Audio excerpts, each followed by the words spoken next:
Eh bien, écoutez, je suis vraiment ravi de vous voir aussi nombreux. Ça me réchauffe le cœur. J'avais quelques inquiétudes quand j'ai parlé à M. Koskas il y a quelques jours en disant « mais je viens de constater que c'est une période de vacances, je n'y avais même pas pensé ». Il est vrai qu'en France, après le 1er janvier, on est tout le temps en vacances. Il y a des vacances de février, il y a les vacances de la fête du Père Léon. Il y a beaucoup de vacances, les ponts, les viaducs. Baruch Hashem, quelle joie, quel bonheur. Et c'est vrai que M. Koskas avait fait la pêche à la ligne dans le cadre de mes visites dans les diverses synagogues de l'agglomération. Chaque Shabbat, je vais dans une autre synagogue. Et j'étais à Ismarlev, ici à Villeurbanne. Alors c'est très bon pour la santé, 1h15 aller, 1h15 retour. Je vous conseille de faire la même chose. Vous ne pouvez pas savoir comment on se sent ragaillardi, requinqué pour toute la semaine.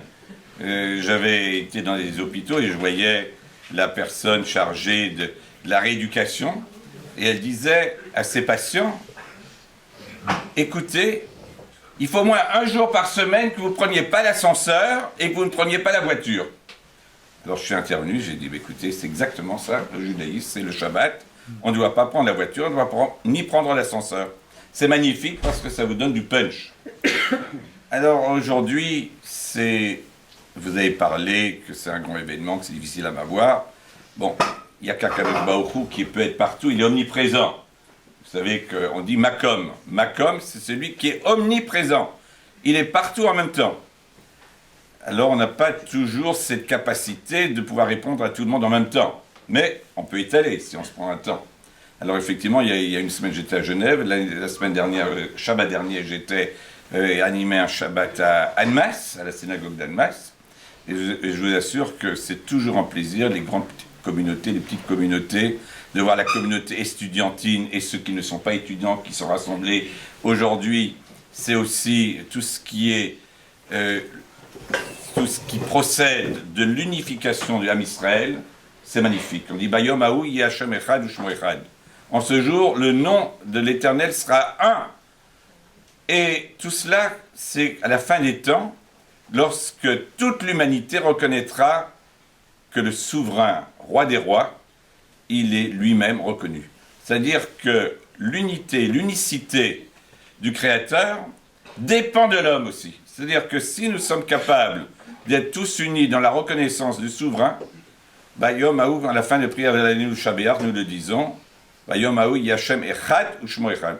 Dans ce jour-là, quand toutes les nations seront prêtes à reconnaître le Dieu unique et un dans son essence, eh bien, même le nom, le Kissa Kavod, eh bien, quand il y aura la fin de Amalek, le Aleph, qui n'est pas encore dans le mot Kissé, eh bien, il sera réintégré et le trône d'Hachem sera affermi.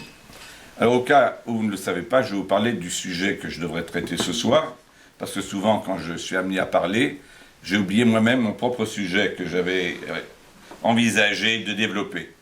Alors, j'ai pensé de la galoute à la Géoula. Quel avenir nous attend? C'est vrai que lorsqu'on est jeune, on pense plutôt au présent, on ne s'intéresse pas forcément au passé, et on ne pense pas forcément à l'avenir, il vaut mieux parfois ne pas trop penser à l'avenir. Donc, il y a la jouissance du présent, mais vous savez qu'il y a une différence entre la jouissance et le bonheur. La jouissance, c'est l'instant, et le bonheur, c'est durable. Et c'est très important. Nous avons la chance de faire, comme diraient ceux de la colline d'en face, imitatio Dei. C'est-à-dire, j'ai fait quelques années de latin aussi, ça m'a permis de pouvoir dialoguer également. Et il s'est trouvé que le fait d'imiter Hachem, imiter les vertus d'Hachem, eh bien, ça nous permet d'être un peu meilleurs que nous le sommes naturellement. Alors nous devons savoir que le tétragramme, il y a les 4 lettres du nom d'Hachem, c'est-à-dire qu'il a été, il est, il sera. C'est-à-dire que nous sommes toujours invités à nous tourner vers le passé pour essayer de comprendre le présent et de faire ce qu'il faut faire dans l'immédiat pour aller vers l'avenir. Sans passé, nous n'avons pas d'avenir non plus. Mais sans avenir, si nous voulons avoir un avenir, il faut retrouver ses racines. C'est tellement important de retrouver ses racines. on vit une période extraordinaire. Il y a tellement de gens aujourd'hui qui veulent retrouver leurs racines juives. Je ne suis pas envahi, mais agréablement surpris de voir tous les jours des gens qui appellent. Il faut que je prouve leur judaïcité, qu'ils ont un aïeul à 5 générations qui est juif, etc. Et on voit des retours tout à fait surprenants et extraordinaires qu'en quelques instants, eh bien, on peut basculer dans une identité juive en voulant vraiment s'immerger totalement dans les eaux du mikvé, j'allais dire, dans les eaux du bain rituel et se purifier par toutes les belles leçons que nous donne la Torah et les maîtres du judaïsme. Alors, je voudrais vous dire que dans quelques jours, ça approche à grands pas la fête de Pessah, Passover, comme on dirait en anglais, c'est beaucoup mieux que la Pâque, parce que c'est plus clair. Nous voyons ce mois de Nissan, vous savez, le mois de Nissan, c'est Nes. Nes, c'est le miracle. Même le café, il porte le nom de Nescafé, vous comprenez? Donc, c'est très important. Je suis tellement heureux le matin quand j'ai mon Nescafé qui est tout prêt. Il suffit juste de jeter un peu une cuillère et puis on a un punch après pour quelques heures. Alors, il se trouve que Nissan, vous le prenez de gauche à droite ou de droite à gauche, c'est toujours le miracle. Et n'oubliez pas la prière qu'on doit faire parce qu'on voit les arbres en fleurs. C'est le mois de Nissan. Si vous voyez des arbres en fleurs, il y a toute une prière spéciale à dire. C'est tellement beau.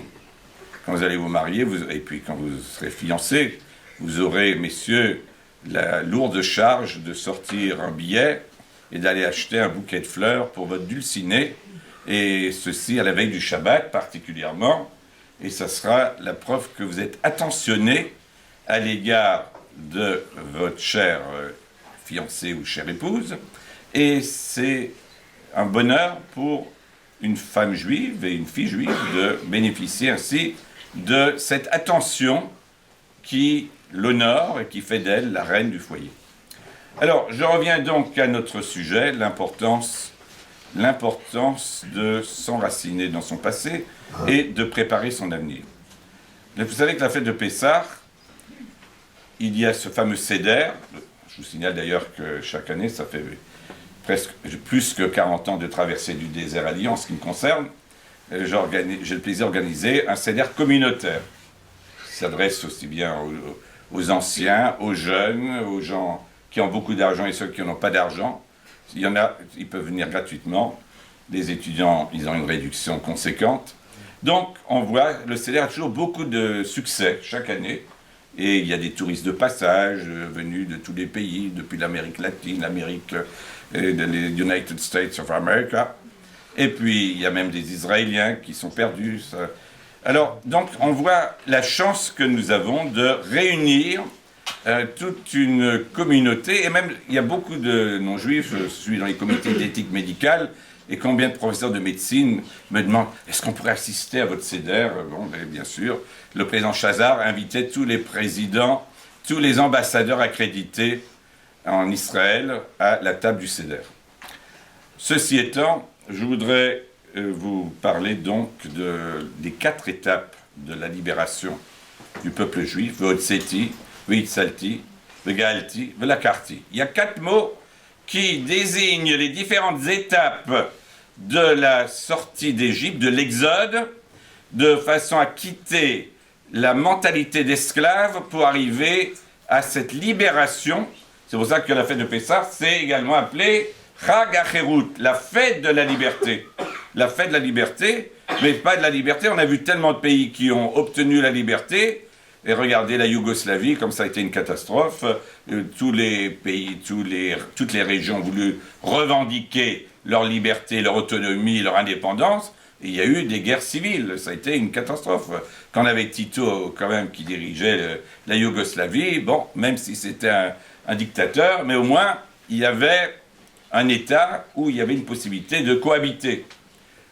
Alors, on voit cette importance des différentes étapes pour sortir d'une mentalité d'esclave et pour être un homme libre. Mais la liberté, pour quoi faire? Tout le sens de la fête de Pessah, c'est pas seulement une liberté physique, qu'on aura un État indépendant, mais c'est aussi, on dit que celui qui est le serviteur du roi des rois, est dispensé d'être l'esclave d'un simple être humain. Donc c'est l'importance de cette libération qui doit aboutir à la réception de la Torah, c'est-à-dire c'est notre constitution. C'est-à-dire que la constitution du judaïsme, c'est pas seulement les 10 commandements, mais c'est toutes les pratiques qui accompagnent les 10 commandements. Les Aseret Adibrot, c'est-à-dire les Taryag Mitzvot, les 613 commandements. Je voudrais donc, dans ma prime jeunesse, j'entendais toujours une madame qui parlait à la radio Luxembourg, aujourd'hui c'est RTL, et elle s'appelait Madame Taboui, et elle disait « Attendez-vous à savoir ». Elle vous annonçait toujours le dimanche tous les événements qui devaient avoir lieu. C'était la première futurologue. Et tous les événements qu'elle annonçait n'avaient jamais lieu. Parce que l'histoire, elle est souvent imprévue. Et ne répond pas toujours aux lois de la nature. Alors maintenant, prévoir l'avenir, c'est toujours délicat. Un véritable prophète, c'est celui qui vous annonce des événements et qui se réaliseront dans tous leurs détails. S'il y a quelques détails qui manquent dans la réalisation de cette prédiction, la Torah considère que c'est un faux prophète. Il y a eu des écoles de prophètes, mais il y a eu beaucoup de faux prophètes à l'époque biblique. Or, qui est un véritable prophète? C'est celui qui annonce des prédictions qui se réaliseront. Mais s'il se trompe, eh bien c'est un faux prophète. Donc c'est un métier ô combien hasardeux et délicat. Donc n'importe qui ne peut pas s'improviser prophète ou messie.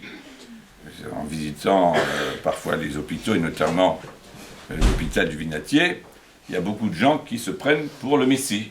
Donc je vois souvent des gens, ils sont complètement mégalos, et ils pensent qu'ils sont les sauveurs de l'humanité. Donc il faut mettre la pédale douce et faire en sorte de leur faire comprendre qu'ils ont encore beaucoup de chemin à faire pour revendiquer le titre de Mashiach. Alors revenons donc au métier difficile que de prévoir l'avenir. Seul le Boré Olam, le créateur du monde, est le seul qui peut avoir la prétention, et entre guillemets, qui viachol, d'être le manig à Olam, c'est-à-dire celui qui conduit le monde. Il y avait Bossuet, qui était d'ailleurs un évêque, et qui lui-même essayait de trouver les causes à tous les événements historiques, au nom de la théologie. Mais ça n'engageait que lui-même.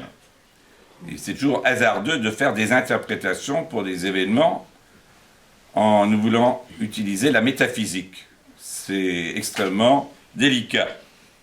Et ça ne vous attire pas toujours que des amis. Alors je voulais vous parler aussi de ces moments de l'histoire où nous voyons le peuple juif qui échappe justement aux règles de la nature. On dit « En Mazal Israël », même si vous entendez « Mazal Tov » dans les mariages, etc., et tout le monde sait chanter la chanson, il se trouve qu'on dit qu'Israël ne dépend pas du déterminisme astral. C'est-à-dire que ce n'est pas la peine d'ouvrir le journal et regarder la rubrique astrologie. Parce que moi-même, ça m'est arrivé une fois.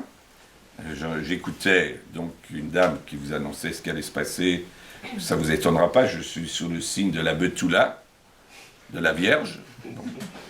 Donc, il se trouve que j'ai entendu ce qui devait m'attendre dans la journée.